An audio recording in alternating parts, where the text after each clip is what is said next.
नमस्ते। मैं हूं प्रदीप शुक्ला। स्वागत है आपका अपने चैनल स्टडी विद प्रदीप पे। दोस्तों, जैसा कि आप सभी लोग जानते हैं कि जो रोज प्रत्येक दिन 1 सेकंड का वक्त दीजिए।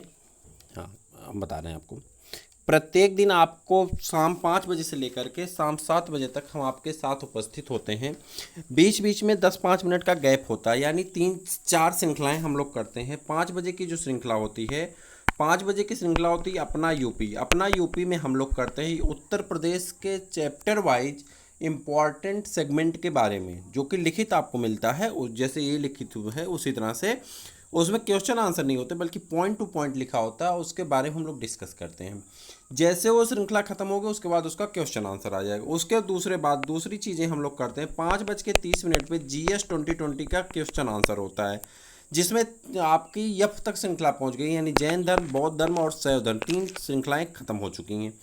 आगे बढ़ते हैं। 5:30 हो गया। उसके बाद 6 PM पे, यानी 6 बजे, शाम को 6 बजे आपकी क्लास होती है सामान्य हिंदी की। कैसी क्लास होती है? लाइव क्लास होती है। लेकिन पता नहीं क्यों आज नेटवर्क ही नहीं है, तीनों सिम में नेटवर्क नहीं है, पता नहीं क्या प्रॉब्लम है। तो एक सबसे बड़ी समस्या है, 3 नेटवर्क हैं, तीनों नेटवर्क गायब हैं आज। तो इसके लिए आपको ये रिकॉर्डिंग क्लास मिल रही है। अगर नेटवर्क किसी का चलता रहता है तो आपको क्लास एक टाइम पे मिल जाएगी, वरना लेट लपेट आपको ये क्लास मिलती है। अब चौथी श्रृंखला जो होती है 6:30 पे, वो श्रृंखला होती है सामान्य विज्ञान की। और सामान्य विज्ञान की जो श्रृंखला होती है उसमें भी आपको 20 प्रश्न मिलते हैं, ऐसे क्वेश्चन आंसर। तो ये सभी श्रृंखलाओं का आप आनंद उठा सकते हैं। लेखपाल भर्ती आने की 100% संभावना है। पहली चीज़, सबसे इम्पॉर्टेंट न्यूज़। दूसरी न्यूज़ ये है कि बहुत सारी ऐसी वैकेंसियाँ जो आने के चांसेस हैं, और जो वैकेंसियाँ पहले की हटी हैं वो होने के चांसेस 100% नहीं कह सकते हम, 99% है। चूँकि एक पेपर में भी निकला था, हमने भी वीडियो बना रखा है उसका, कि ये वैकेंसी अब नहीं आएगी। लेकिन वो वीडियो को अगर पूरा डिटेल में उसको जब स्टडी की गई, उस पर सर्च किया गया, तो पता चला कि ऐसा नहीं है। पुरानी वैकेंसियाँ को पेपर कराया जाएगा और नई वैकेंसियाँ 2-1 आने के चांसेस हैं। तो इसलिए क्लासेस चलाना अनिवार्य है, हम लोग पढ़ते हैं। तो चलिए स्टार्ट करते हैं आज की श्रृंखला का पहला क्वेश्चन। और इस श्रृंखला के पहले क्वेश्चन के साथ ही मैं आपको बता दूं कि इसका संकल्प यही है कि सफलता एक विकल्प है। तो चलिए स्टार्ट करते हैं। हिंदी कविता को छंदों की परिधि से मुक्त कराने वाले थे। कह रहा है कि हिंदी कविता जो छंदों से एकदम ग्रसित थी, जिसे कहते हैं ना छंद रस, छंद से एकदम घिसी हुई है, चाहे दोहा हो, सोरठा हो, या सूक्तियाँ हो, कुछ भी हो, एकदम छंदों से पिरो करके कविताएं आती थी। तो वो कौन से ऐसे कवि हैं जो इसे छंदों से मुक्त करा दिए, उसकी परिधि से मुक्त करा दिए? उस कवि का नाम बताना है। तो उस कवि का नाम है सूर्यकांत त्रिपाठी निराला। आप जानते हैं उस कवि का नाम क्या है? सूर्यकांत त्रिपाठी निराला। अब इनके बारे में थोड़ा सा अगर आप जानते हैं सूर्यकांत त्रिपाठी निराला को, तो आप बताइए सूर्यकांत त्रिपाठी निराला जी के बारे में कुछ आप बताएंगे? तो निराला जी की और कुछ रचनाओं के बारे में आओ चर्चा कर लेते हैं। जैसे कि क्या है कि निराला जी की जो रचना है, क्या है, कुकुरमुत्ता एक बहुत प्रसिद्ध इनकी रचना है। कुकुरमुत्ता और सांध्य गीत। आपको याद है कुकुरमुत्ता और सांध्य गीत? एक इनकी रचना थी, जो रचना का नाम था काकली। 1 मिनट, इसको रुकिए हम चेंज करते हैं थोड़ा सा। हाँ, इनकी रचना का नाम क्या था? काकली। काकली एक रचना थी जो इनके मृत्योपरांत प्रकाशित की गई थी 1969 में। 1969 में। तो याद रखिएगा कि अगर आपसे पूछे सुमित्रा नंदन की वह कौन सी को है, सांध्य काकली नाम से, वो कौन सी ऐसी रचना थी जो उनके मरणोपरांत प्रकाशित की गई, तो उसका नाम क्या था? सांध्य काकली। क्लियर। अब प्रश्न नंबर दूसरे पे चलते हैं। और उसके बाद सूर्यकांत त्रिपाठी निराला की हम बात कर रहे थे अभी तक। बात करते हैं तितली किसकी रचना है। ये तो आप बता ही देंगे, हमें पूरा भी भरोसा है। तितली किसकी रचना है, आप बता दीजिए तो जल्दी से। तितली, जल्दी बताइए, तितली किसकी रचना है? तितली किसकी रचना है, जल्दी करिए। तितली। चलिए तो हम बता देते हैं आपको तितली किसकी रचना है। तो तितली जो है रचना, ये किसकी है, जल्दी से बताइए। 1 सेकेंड रुक जाइए, बता दें। तितली रचना है जयशंकर प्रसाद की। तितली किसकी रचना है? जयशंकर प्रसाद की रचना है। तितली किसकी रचना है? जयशंकर प्रसाद की। आगे बढ़ते हैं। अतीत के चलचित्र किसकी रचना है? अतीत के चलचित्र, जल्दी बताइए, अतीत के चलचित्र किसकी रचना है? तो इस पे अगर आप चर्चा करेंगे, अतीत के चलचित्र के बारे में बताइए किसकी रचना है? अतीत के चलचित्र, बोलिए भाई किसकी रचना है अतीत के चलचित्र? महादेवी वर्मा। किसकी रचना है? महादेवी वर्मा। महादेवी वर्मा की एक और रचना है, बहुत फेमस रचना है, जल्दी बताइए। महादेवी वर्मा की एक बहुत फेमस रचना है, उसको कमेंट करके बताइए आप। पल्लव के रचयिता हैं, पल्लव के रचयिता, पल्लव, पल्लव के रचयिता, जल्दी से बताइए, चलिए जल्दी जल्दी बढ़ते हैं आगे। पल्लव के रचयिता, पल्लव के, पल्लव के रचयिता सुमित्रानंदन पंत। पल्लव के रचयिता कौन है? सुमित्रानंदन पंत। और महादेवी की एक बहुत फेमस रचना है जिसका नाम क्या है? यामा। क्या है? यामा, यामा। चिंतामणि के रचयिता हैं, चिंतामणि, चिंतामणि के रचयिता हैं, जल्दी बताइए, चिंतामणि के रचयिता हैं, जल्दी करिए, आंसर फटाफट आना चाहिए। कौन है? रामचंद्र शुक्ल जी हैं। कौन है? रामचंद्र शुक्ल जी।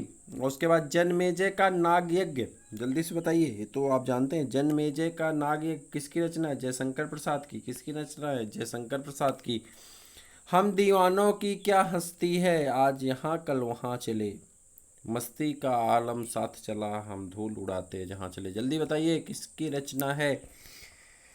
हाँ तो भाई बताइए किसकी रचना है? भगवती चरण वर्मा की रचना है। किसकी रचना है? भगवती चरण वर्मा की रचना है।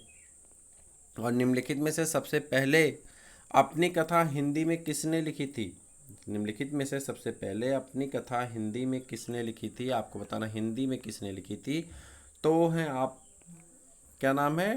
राजेंद्र प्रसाद। किसने लिखी थी? राजेंद्र प्रसाद। अबला जीवन हाय तुम्हारी यही कहानी, आंचल में है दूध और आंखों में है पानी। जल्दी से बताइए, सब चीज़ें आप जानते हैं, बस रिवीजन करना है, जल्दी जल्दी बोलिए। ये पंक्तियाँ किस काव्य की हैं? किस काव्य की हैं? यशोधरा की हैं। किस काव्य की हैं? यशोधरा की हैं। आंचलिक रचनाएं किससे संबंधित होती हैं? तो यहाँ पे बताइए, आंचलिक रचनाएं किससे संबंधित होती हैं? देश विशेष से, लोक विशेष से, क्षेत्र विशेष से, या जाति विशेष से? जल्दी से बताइए किस विशेष से होती हैं। आंचलिक रचनाओं के बारे में बताना। आंचलिक रचनाएं किससे संबंधित होती हैं? क्षेत्र विशेष से संबंधित होती हैं। आंचलिक रचनाएं किससे संबंधित होती हैं? क्षेत्र विशेष से। और सेगमेंट का 11वां क्वेश्चन जिसका नाम है निर्गुण भक्ति काल का प्रमुख कवि है। निर्गुण भक्ति काल का प्रमुख कवि, जल्दी से बताइए, निर्गुण भक्ति काल का प्रमुख कवि, जल्दी बोलिए भाई। निर्गुण, अरे भैया बताइए ना, कबीरदास जी हैं जिनका दोनों धर्म मानते थे। श्रद्धा किसकी कृति है? श्रद्धा, मनु और श्रद्धा किसकी कृति है? जल्दी बताइए। कामायनी की। किसकी कृति है? कामायनी की। तरुवल फल नहीं खात है, सरवर प्रिय न पान। जल्दी से बताइए, तरुवल फल, पेड़ अपने फल को नहीं खाता, नदी अपने पानी को नहीं पीती, ये बात किसने कही थी? जल्दी से बता दीजिए किसने कही थी, जल्दी से बता दीजिए भाई, जल्दी बताइए, आपने बहुत बार पढ़ा है इसको। तरुवर फल नहीं खाते हैं, सरवर पिए न पान, जल्दी बताइए। रहीम दास ने कहा था। किसने कहा था? रहीम दास ने कहा था। और अगर आपने हिंदी साहित्य के इतिहास का वीडियो मेरा नहीं देखा है तो प्लेलिस्ट में आप जाएंगे, वहाँ पर लिखा है हिंदी क्लासेस। हिंदी क्लासेस में आप देखेंगे हिंदी साहित्य के इतिहास सब कुछ बताया गया है, सब कुछ करवाया गया है, इसलिए हम डायरेक्ट आपको आंसर बता रहे हैं।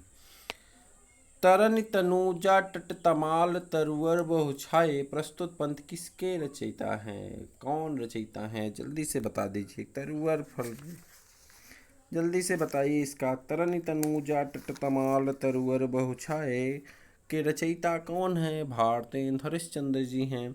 और बुंदेले हर बोलों के मुख हमने सुनी कहानी थी, खूब लड़ी मर्दानी वो तो झांसी वाली रानी थी। जल्दी से बताइए कौन है इसकी रचयिता? रचयिता का नाम बताना है, रचयिता कई बार लिखने को पूछा जाता है, जल्दी बताइए। सुभद्रा कुमारी चौहान जी हैं। मुझे तोड़ लेना बनमाली, उस पथ पर देना तुम फेंक, मातृभूमि पर शीश नमक चढ़ाने, जिस पथ पर जावे वीर अनेक। जल्दी से बताइए किसकी रचना है? जल्दी बोलिए भाई किसकी रचना है? 16, क्वेश्चन नंबर 16, आंसर बोलिए। क्वेश्चन नंबर 16, जल्दी करिए।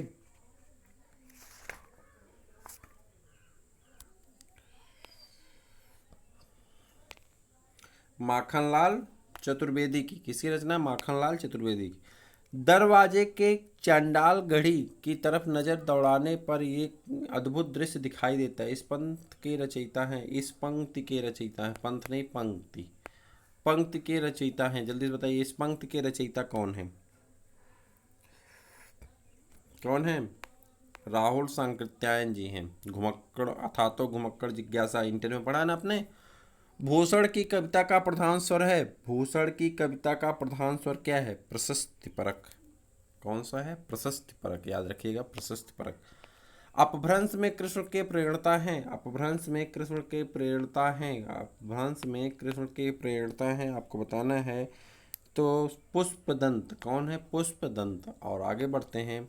प्रथम सूफी प्रेमाख्यान काव्य के रचयिता कौन है? प्रथम सूफी प्रेमाख्यान काव्य के रचयिता कौन है? आपको इसका आंसर देना है। कौन है प्रथम सूफी प्रेमाख्यान काव्य के रचयिता का आंसर आपको बताना है। तो कौन है?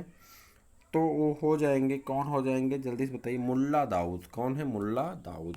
कौन है? मुल्ला दाऊद। तो दोस्तों मैं आपको एक बार फिर से बता दूं कि यह श्रृंखला जो आप देख रहे हैं, यह श्रृंखला आपकी होती है, लाइव क्लास होता है 6 PM पे प्रत्येक दिन। परंतु नेटवर्क की प्रॉब्लम को जैसे आज ये आपको रिकॉर्डिंग क्लास मिल रही है, नेक्स्ट डे आपकी क्लास उसी टाइम पे होगी। मुझे उम्मीद है कल सब कुछ सही रहेगा। फिर हम लोग मिलेंगे इसी क्लास में, तब तक के लिए इजाज़त दीजिए। नमस्कार।